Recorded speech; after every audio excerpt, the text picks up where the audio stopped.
بسم الله الرحمن الرحيم. لا أقسم بيوم القيامة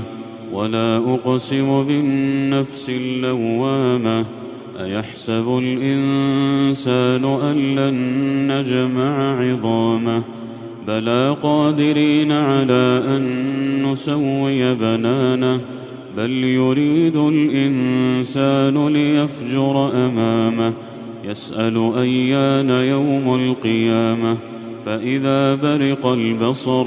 وخسف القمر وجمع الشمس والقمر يقول الإنسان يومئذ أين المفر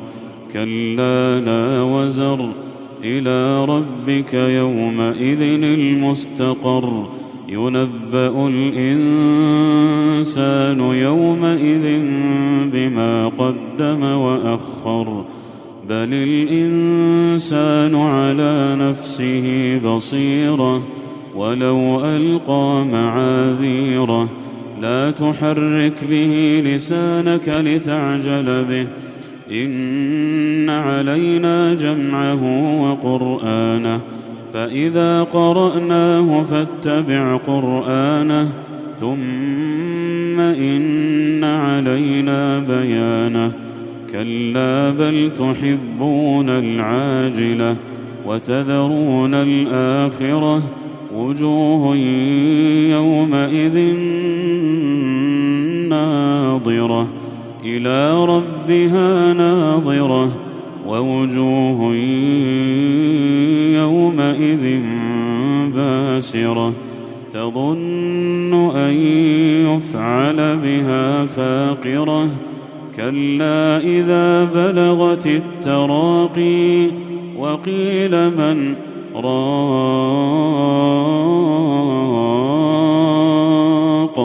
وظن أنه الفراق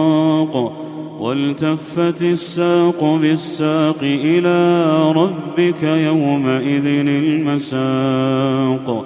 فلا صدق ولا صلى ولكن كذب وتولى ثم ذهب إلى أهله يتمطى